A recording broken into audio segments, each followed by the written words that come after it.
8월 7일 방송을 시작하겠습니다. 오늘 종목을 좀 보다가 오늘 인베니아는 이게 좀 수주 부분 때문에 좀 차트를 좀 보고 있었는데 장중에 갑자기 좀 수급이 들어와서 체크하다 보니까 혹시라도 전에 봤던 수주 공시 부분 때문에 좀 그런가 해서 좀 봤는데 일단은 수주 공시에 대한 부분보다는 좀 강세가 좀 크게 나온 부분이라서 다른 이슈 부분이 좀 있는 것 같고요.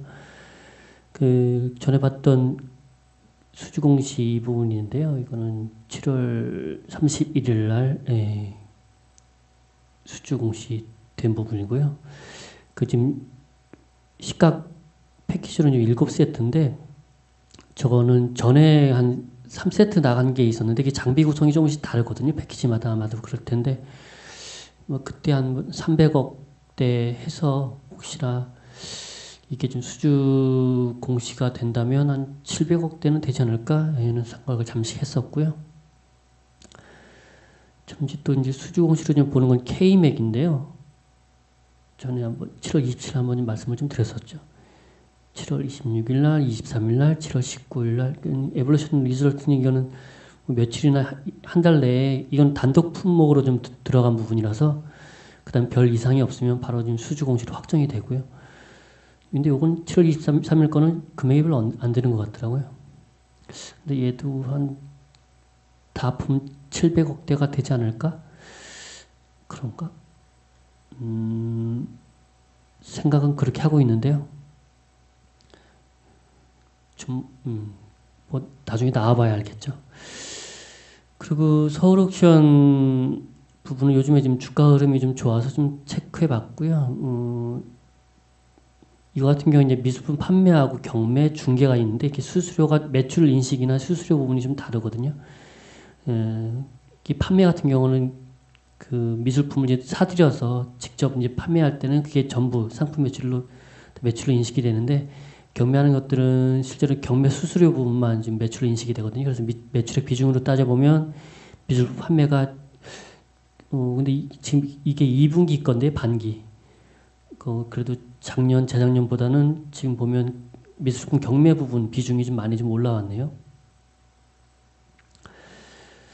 하여간 그래서 일단은 뭐 경매 시장이 좀 커져도 경매 수수료만 매출로 잡히는 구조라서 매출액 상으로는 이 경매 부분이 차지하는 수수료 부분으로 들어가다 보니까 그 매출액 증가에는 조금 좀 더딜 수가 있을 것 같고요. 경매 부분으로만 성장한다면 여기 보면 이게 레포트가 7월 며칠 날 있었더라. 하여간 그 레포트에 잠깐 발췌를 했는데요. 상품 매출 인식 방법하고 작품이 인도에 입고되고 어쩌고저쩌고 해서 작품 금액으로 매출이 산정이 되고 여기 같은 경우는 경매 같은 경우는 작품이 입고되고 작품 인도되고 구매자한테는 구매 수수료, 위탁자한테는 낙찰, 위탁 수수료 이렇게 좀 수수료 부분이 이제 매출로 잡히는 거겠죠. 그리고 중개 매출 인식 방법이 또 있고요. 그 보면 레포트 상으로 보면 순이익이 올해 50억, 내년에 100억, 내후년에 120억 이렇게 좀 잡았네요. 보면 여기서 온라인 미술품 경매 플랫폼인 서울옥션 블루, 그리고 미술품 반합 플랫폼 프린트 베이커리. 프린트 베이커리가 이게 유명 작가 작품을 리미트 에디션을 해가지고 한정수량하고 제작해가지고 카피 해가지고 직영점하고 온라인 통해서 판매하는 부분인가 봐요. 일개 직영점당 평균 월 8천만 원에서 1억 원의 매출. 이게 좀 매출점이 뭐 한 서너 개에서 현재 6개, 하반기 대여섯 개 더 늘어나서 한 12개 정도가 되면 2018년도 약 120억의 매출이 발생할 것으로 전망된다 뭐 이렇게 되는 것 같고요. 여기도 보면 1분기 기준으로 따져보면 미술 판매가 57.2% 이렇게 된다는 얘기고 매출 구조는요.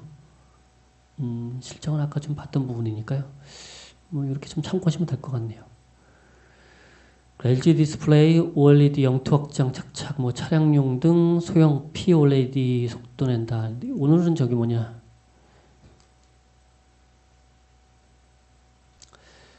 오늘은 아마도 이 뉴스에 좀 주가가 좀 반응했었던 것 같고요. 없어도 못 파는 대형 OLED, LG 디스플레이 봄날 온다 뭐 이래가지고 그랬던 것 같고요. 하여간 이 POLED 차량용 같은 경우는 모멘텀이 내년 하반기에 이제 본격적으로 오토 비즈니스를 해가지고 좀 시작을 되는데 저는 이 부분도 좀 생각을 좀 해야 되지 않을까 하는 생각을 좀 하고 있고요. 좀 근데 길죠 텀이. 실제로는 지금 드라이브 걸고 있는 건 대형 OLED가 실제로는 좀 어느 정도 자리를 잡고 있으니까 그 부분에 좀 포커스를 맞추고 있는데 점차 전장용 쪽, 뭐 자동차도 그렇지만 좀 차량용, 전장용 부분들이 조금씩 좀 이슈화 되는 것 같아요. 그렇다고 치면 LG 디스플레이, 이 디스플레이 OLED 부분도 이 전장용 차량 오토 비즈니스 부분으로 좀 체크를 해봐야 될 것 같습니다. 저는 그 아몰레드하고 POLED라고 있는데 이게 지금 삼성이 말하는 부분이 있고 삼성 같은 경우는 아몰레드 가지고 능동형 매트리스, 액티브 매트리스 뭐 이런 식으로 해가지고 뭐 알맞은 전압으로 개별 작동하는 AM을 사용합니다. 이렇게 돼 있고요. 기존 OLED에 비해 사용된 전기의 요구량이 확연하게 줄어드는 기술. 그 POLED, 그 LG 디스플레이에서 얘기하는 건 플라스틱이라는 부분이고 유리의 단단함 때문에 대신 이게 플라스틱 재질로 좀 들어가는 부분이고요. 이게 훨씬 얇은데도 불구하고 충격 흡수 능력은 유리보다 탄착 뛰어나는 장점도 있다. 이런 부분이고요. 마케팅 전략으로 지금 삼성은 아몰레드, LG는 POLED 뭐 이런 식으로 얘기한다고 하는데 이게 조금씩 그 고연 기술 재료나 이런 부분들이 조금 다른 부분이 있더라고요. 여기 한번 이 블로그가 있으니까 한번 여기 블로그 한번 좀 찾아가서 저도 그 부분에서 좀 봤던 부분이니까 한번 거기서 체크해 보시면 어떨까 싶고요. 내용 더 보실 분들은. 그럼 오늘 아침에는 제가 코미스 이 부분 거기에 지금 이게 좀 무료인데 이게 좀 그 원자재 가격이 급등락을 하게 되면 이게 가끔씩 문자가 와요. 이게 전에 한번 왔던 게 오늘은 코발트 때문에 톤당 59,000달러로 전일 대비 7.8% 급락 이래서 좀 문자가 왔었고요. 한 9시 좀 넘어서 왔나 저게? 코발트 가격을 좀 보니까 59,000달러로 오늘 훅 떨어졌네요. 이게 지금 전에 한번 이게 며칠이야?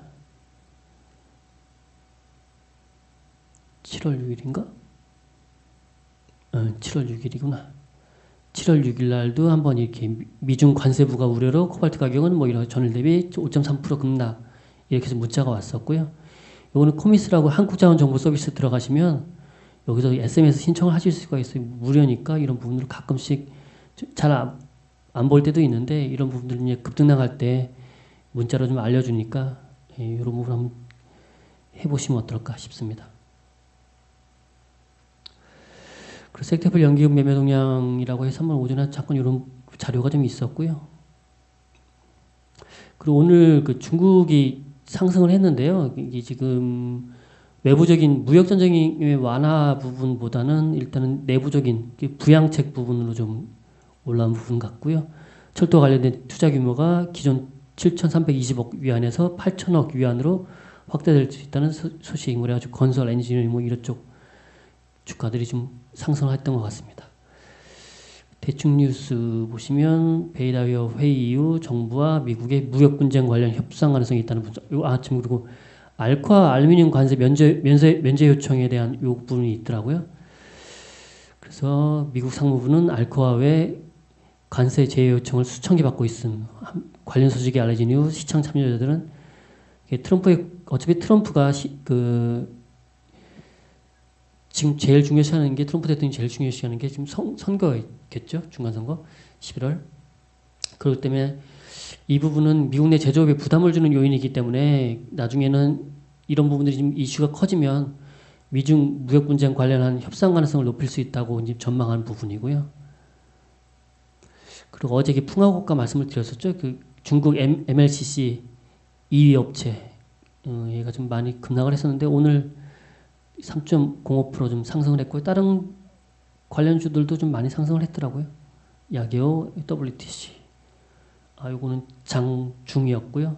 장마감이 아니라서 국내 사모컨덴서나 삼성전기도 좀 아래꼬리 달면서 플러스로 좀 끝난 것 같고요. 삼성전자 관련해서 지금 투자 관련한 뉴스들이 간혹 나오는데 여기 세목걸이 CIS 낙점 이런 뉴스가 있었고요. CMOS 이미지 센서 CIS를 낙점했다 이런 뉴스가 있었고 보니까 전에 한번 우리 그 내부 사정에 정통한 뭐 관계자 뭐 이래가지고 뭐지 삼성바이오로직스 관련 뉴스가 좀 있었죠. 그러고 나니까 저 내부 사정에 정통한 관계자 이러니까 좀 신빙성이 좀 떨어지긴 하네요. 잘 모르겠어요. 관계자도 잘 봐야 될 것 같아요. 하여간 그 뉴스에 IM 같은 게 종목이 좀 상승한 것 같고요. 장후발에. 이게 문 대통령 인터넷 전문은행 은산분리 규제 완화 이런 뉴스가 있었고요. 그래가지고 다날, 뭐 카카오 뭐 이런 부분들이 좀 장후반에 상승한 것 같고요. 중국 굴착기 판매 관련한 소식이 있었고요. 7월달 중국 굴착기 내주 판매 대수가 9,337대. 전년 동기 대비 33.4% 상승을 했네요. S&P에서는 미중 무역 전쟁이 서비스 부문으로 확산할 가능성이 있다는 소식이 좀 있었고요. 어차피 그냥 일반적인 금액상으로 따져보면 중국이 2천억 달러 규모 지금 중국산 제품의 관세 이 부분에 대해서 대응할 여력이 없다 보니까 그래서 다른 쪽으로 찾아보면 미국 상품에 보복할 여지가 다른 쪽 무역 서비스나 투자 부분에 영향을 끼칠 비관세 조치에 나설 수 있다. 뭐 이런 식으로 좀 소식이 나왔네요. CJEM이 보유하고 있는 스튜디오 드래곤 지분 71.33% 중 20%가량 지분을 매각한다는 소식이 있었고요.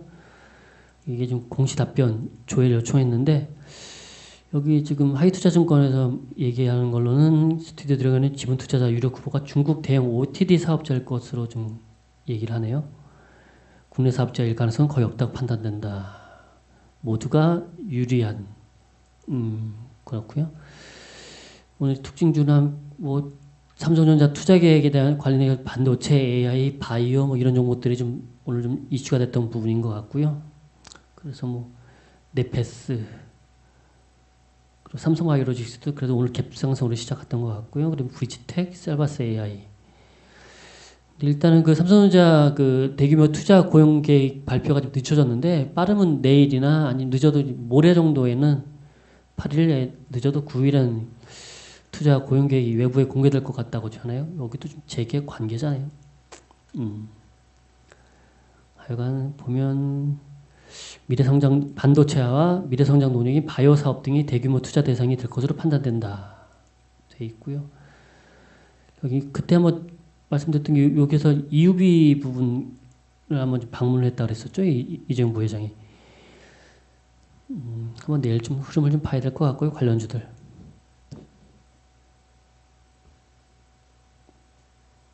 레포트 오늘 IPO 관련해서 레포트가 좀 두 개가 있네요.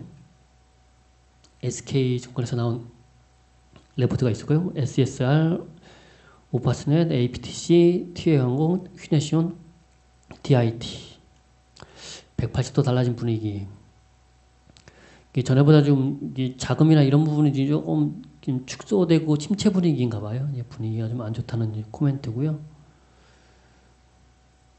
유진 스몰캡에서도 오늘 눈여겨볼 새내기라 가지고 좀 IPO 종목들이 좀 나왔고요.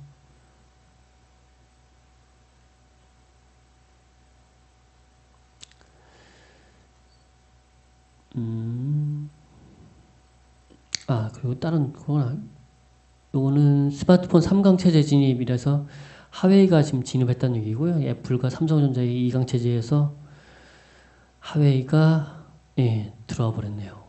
애플을 제치고.